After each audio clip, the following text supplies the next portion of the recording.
Hey you guys, my name is Pastor Nick. This is my wife, Pastor Channe'l, and we are the senior pastors of the Jefferson Church. And we're so excited that you're joining us online today for this very special, kind of original, different brought to you by us sermon or sermonette about marriage. And the reason why we're doing that is because today is the Super Bowl Sunday of Sundays.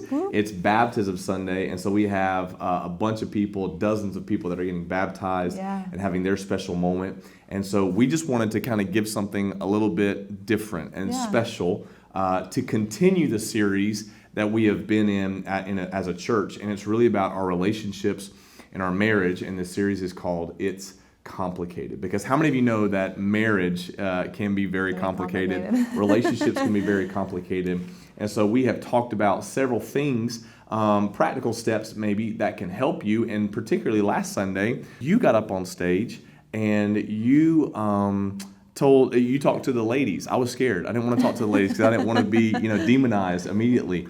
But I talked to the fellas about some things that they can do, just kind of real talk kind of thing. And then you did the same thing with the ladies. I thought that was really, really good. Yeah, it's great.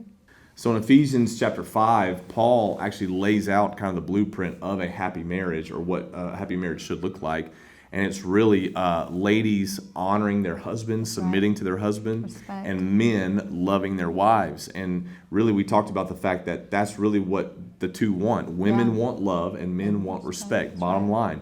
And a lot of times the troubles in marriages and the problems in marriages come from that very rooted issue, is that men are not loving their wives. They're not spending time with their wives. They're not doting on their wives. They're not dating their wives. No, they're doing their hobbies and they're doing their job and they're doing, they're going around with their friends and doing things like that.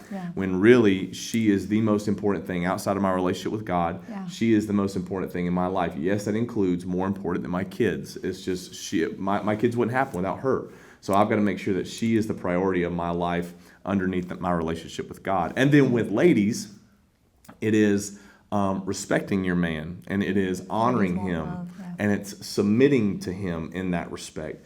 But really what it comes down to is just ultimately serving and sacrificing. Yeah, that's right.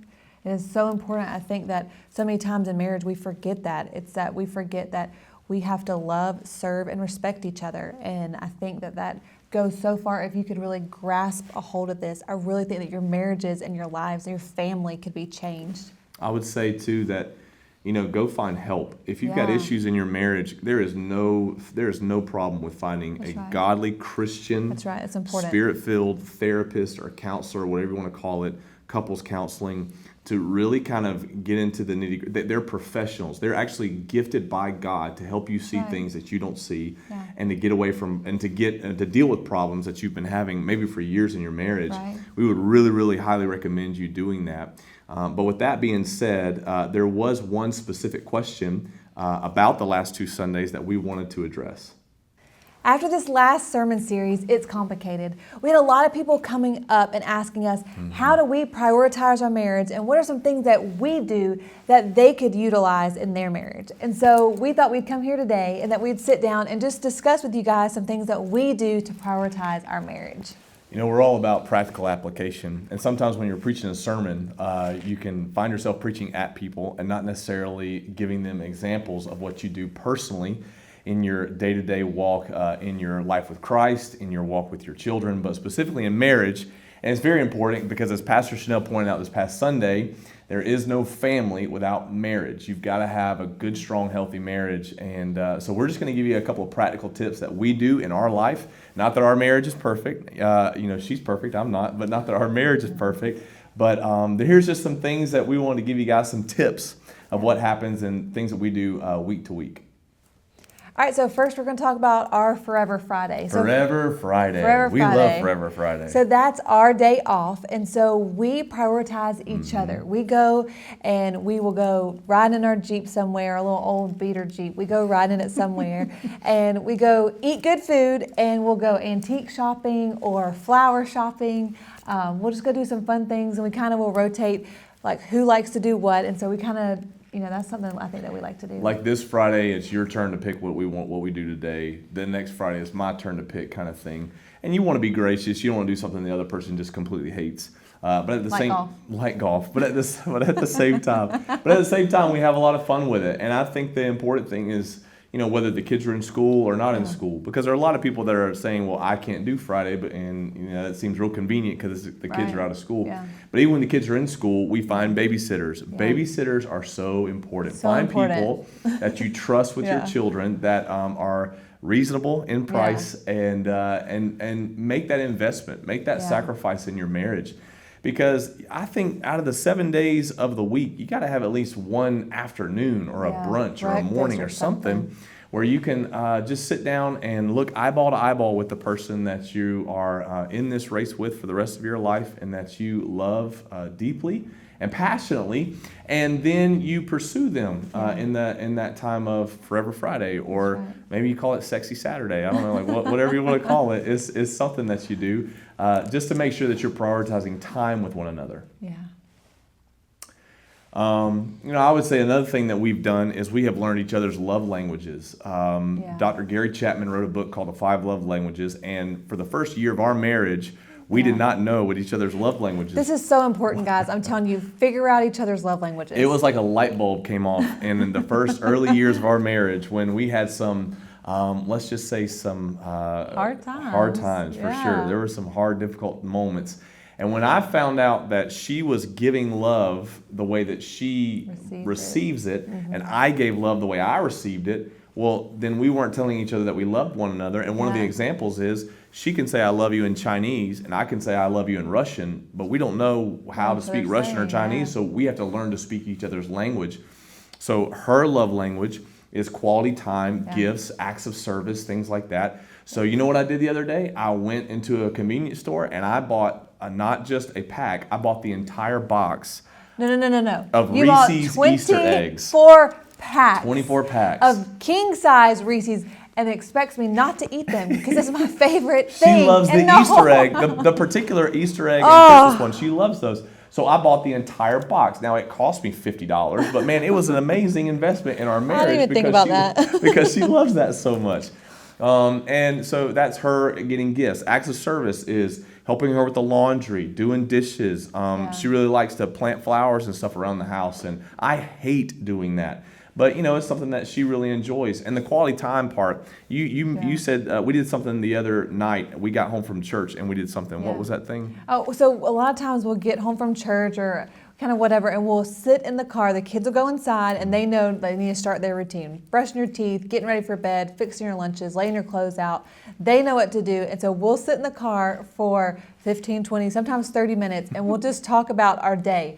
I don't think this is as important to him as it is to me, but it's something that it's quality time, and I like to tell how my day's gone, what's going on. I want to know about his day, because a lot of times, even though we work together, we're not together majority of the day. We're having to run on different ends of everything. And so I think that that's something really huge that we really love to do, that I love to do, is to just sit down with no distractions, because I feel like all day long I've just heard, people talking, people needing things, my children needing things. And so it's just so nice to just sit down. Sometimes we'll sit on the back porch, but the kids know, like, this is mom and dad's time. You need to go inside. And so that's been really great for us. And I think that's one of the things that we have as far as like guardrails or boundaries with our kids, is that they know mom and dad need their time. And we have told them very plainly.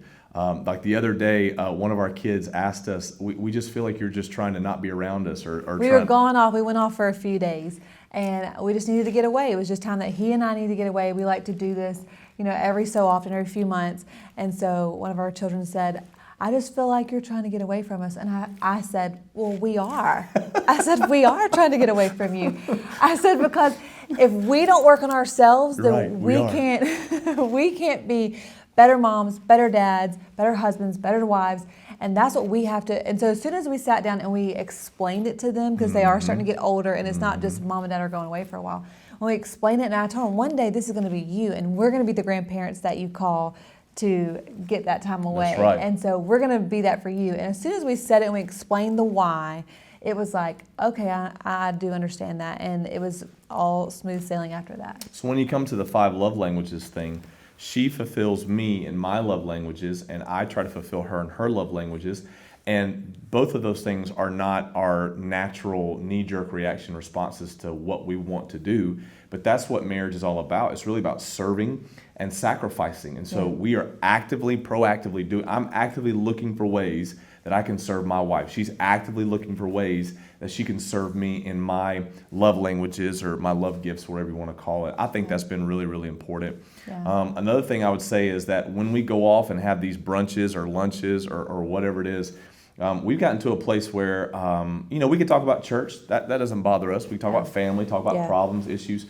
But now I'm kind of wanting to know, I've known 18-year-old Channe'l and 25-year-old Channe'l and 30-year-old Channe'l. She just gets better every year. Now I want to learn, like fine wine. Now I want to learn about 38-year-old Channe'l. And so we have questions that we began to ask one another. And it was a funny time we were having the other day. Yeah. We were talking about it. One of the questions was, what's something I don't know about you? Yeah. And I'm sitting there going, I have known this girl for 25 plus years. We've been dating, married for 25 plus years. Like, I know everything about this girl. There's nothing. And she said something that just floored me. And I went, you're joking. And then I think I came up with something too that shocked you. And so it's just interesting that even though we've known each other for that long, man, there's still new things to discover, still new things to have and to see and to, perceive and be around as a couple. There's still new things that we're learning about one another. Yeah. And that's what I love about it. Ask those questions. And I would say maybe the last thing that we have just recently gotten better at, and that's being honest with one another. Yeah. You date and you court and you're early married, and you still got some of those like walls up. Guardrails up that you don't want the other person to know necessarily what you're thinking all the time. You don't want the person to know some of your insecurities and your deep-rooted issues, and maybe even some of your past experiences and traumas. Yeah. And man, we have just recently kind of got into a great lane of being able to be honest with one another. So, hey, you're angry about this, but this isn't something that you have done. This is something that has happened in my past. Like that's why we're having this problem. Yeah. And a lot of times if you don't talk about that, if there's an issue going on in your marriage, the other person on the other side, the other spouse, thinks they're the problem. When they're not the problem. It's just you're not being honest enough to tell them why you're having this problem.